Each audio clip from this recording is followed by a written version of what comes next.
Hey foodies, welcome to liveloveloverecipes.com. இன்றைக்கி நம்ம சேனலில் நம்ம பார்க்க போகிற ரெசிபி என்னன்னு பார்த்தீங்கன்னா எல்லாருக்குமே ரொம்ப ஃபேவரட்டான ஒரு ஸ்நாக் ரெசிபி தான் வெங்காய பக்கோடா. இதை ரவுண்டாக உருட்டி போட்டு வெங்காய போண்டான்னு கூட சொல்லலாம். சாயங்கால டைமில் இந்த மாதிரி வெங்காய பக்கோடா, மசாலா சாய், சீஸ் பால்ஸ் இதோடலாம் வச்சு சாப்பிடும்போது ரொம்ப டேஸ்டியாக இருக்கும். ஏற்கனவே சீஸ் பால்ஸ், மசாலா சாய் இதுக்கான ரெசிபி எல்லாமே நம்ம சேனலில் இருக்குது. கண்டிப்பாக நீங்கள் எல்லாத்தையுமே ட்ரை பண்ணி பாருங்கள். வாங்க இப்போது நம்ம வெங்காய பக்கோடா செய்ய ஆரம்பிக்கலாம். இதுக்கு நான் இன்றைக்கி பார்த்திங்கன்னா மீடியம் சைஸில் இருக்கிற ஆனியன்ஸ் ஒரு 6 ஆனியன் எடுத்திருக்கேன். 6 ஆனியன் எடுத்து இந்த மாதிரி நல்லா ஸ்லைஸ் பண்ணிக்கோங்க. கொஞ்சம் ஸ்லிம்மாக பார்த்து ஸ்லைஸ் பண்ணிக்கணும். அப்போ தான் நல்லா வரும், நம்மளுக்கு முறுமுறுவாக கிடைக்கும். இந்த மாதிரி கையில் கொஞ்சம் வாட்டி பிசைஞ்சு விட்டிங்க அப்படின்னா நம்மளுக்கு நல்லா உதிரியாக கிடச்சிரும். அதனால் ஆட் பண்ணும்போதே நம்ம இந்த மாதிரி உதிரியாக ஆட் பண்ணிக்கோங்க. இப்போ எல்லா வெங்காயத்தையும் நம்ம கட் பண்ணியாச்சு. பார்த்திங்களா, வெங்காயம் எல்லாமே ரெடி ஆகிடுச்சு. ஒரு ½ பவுலுக்கான குவான்டிட்டி நம்மளுக்கு கிடச்சிருக்கு வெங்காயம். இதை நல்லா கையால் அமுக்கி விட்டிங்க அப்படின்னா நம்மளுக்கு எல்லா வெங்காயமும் நல்லா தனித்தனி ஸ்லைசஸாக பிரிஞ்சு வந்துடும். ஸோ பக்கோடா போடுறதுக்கு நம்மளுக்கு சூப்பராக ரெடி ஆகிடும். இப்போது காரத்துக்காக 2 க்ரீன் சில்லிஸை நல்லா ஸ்லைஸ் பண்ணி அதை ஆட் பண்ணிக்கலாம். நான் ஒரு சில்லியை அப்படியே 4ஆக வகுந்து ஆட் பண்ணிக்கிறேன். உங்கள் வீட்டில் பேபிஸும் இதை சாப்பிடுவாங்க அப்படின்னா நீங்கள் இதை ஸ்கிப் பண்ணிவிட்டு டைரெக்டாக ரெட் சில்லி பவுடரே எக்ஸ்ட்ராவாக ஒரு ½ டேபிள் ஸ்பூன் ஆட் பண்ணிக்கோங்க.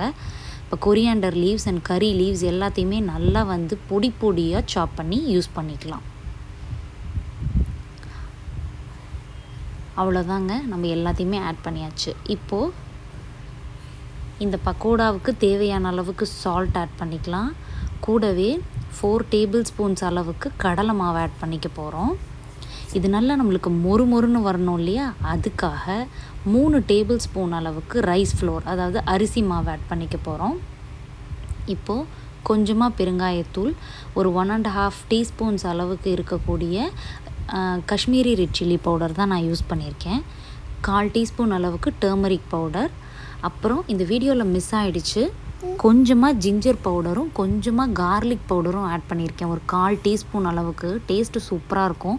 இன்கேஸ் உங்கள்கிட்ட பவுடராக இல்லை அப்படின்னா நீங்கள் இஞ்சியை கொஞ்சமாக நல்லா நசுக்கி போட்டுக்கோங்க. அதே மாதிரியே பூண்டை தோலோடையே நசுக்கி ஆட் பண்ணிக்கோங்க. அது நல்ல ஃப்ளேவர் தரும்.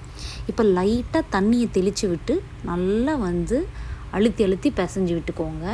நிறைய தண்ணி வந்துடுச்சு அப்படின்னா நம்மளுக்கு நல்லா இருக்காது. அதனால் ஜஸ்ட்டு ஒரு ஃபியூ ட்ராப்ஸ் ஸ்ப்ரிங்கிள் பண்ணி மட்டும் ஆட் பண்ணிக்கோங்க. இப்போ பார்த்திங்களா, சூப்பராக நம்மளோட பக்கோடா கரெக்டாக ரெடி ஆகியிருக்கு. இதை நம்ம ரெஸ்ட் பண்ணி வைக்க வேண்டிய அவசியம்லாம் இல்லை. இது ரெடியான உடனேவே நம்ம எண்ணெயில் போட்டு பொரிச்சு எடுத்துட வேண்டியதுதான். இப்போது ஒரு கடாயில் எண்ணெயும் நல்லா சூடாக இருக்குது. மீடியம் ஃப்ளேமில் தான் வச்சுருக்கேன். ஃபஸ்ட்டு இந்த மாதிரி பக்கோடாவை உதுத்து போட்டுக்கோங்க. கொஞ்சம் சேர்த்து கொஞ்சம் உதுத்து போட்டால் ஓகேவாக தான் இருக்கும். ரவுண்டாக போடணும்னு அவசியம் இல்லை அப்படி பிடிச்சிருந்ததுன்னா நீங்கள் அப்படி கூட செய்யலாம். But this is actually shapeless.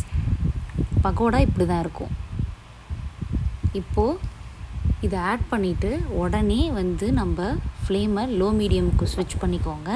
ஸ்விட்ச் பண்ணிவிட்டு இந்த மாதிரி பொறுமையாக இதோட சலசலப்பெல்லாம் அடங்குற வரைக்கும் இதை நம்ம பொரித்து வெளியில் வடிகட்டி எடுத்துட்டோம் அப்படின்னா சுட மொறு வெங்காய பக்கோடா இஸ் ரெடி. இதை நினச்ச நேரத்தில் உடனே செய்யக்கூடிய ஸ்நாக்ஸ் இது. ரொம்ப ஈஸியாகவும் செஞ்சிடலாம். அதே மாதிரி எல்லா இன்க்ரீடியன்ஸுமே எல்லார் வீட்லேயும் இருக்கக்கூடியதான். கண்டிப்பாக இந்த ரெசிபியை நீங்களும் ட்ரை பண்ணி பாருங்கள். டிஸ்கிரிப்ஷன் பாக்ஸில் இந்த மசாலா சாய்க்கான ரெசிப்பியும் இந்த மாதிரி சீஸ் பால்ஸ்க்கான ரெசிப்பியும் நான் கொடுக்குறேன். அதையும் கண்டிப்பாக செக் பண்ணி பார்த்துட்டு ட்ரை பண்ணிவிட்டு எப்படி வந்ததுன்றதை கமெண்ட்ஸில் சொல்லுங்கள். இந்த ரெசிபி உங்களுக்கு பிடிச்சிருந்ததுன்னா மறக்காமல் நம்ம சேனலை சப்ஸ்கிரைப் பண்ணுங்கள். தேங்க்ஸ் ஃபார் வாட்சிங்.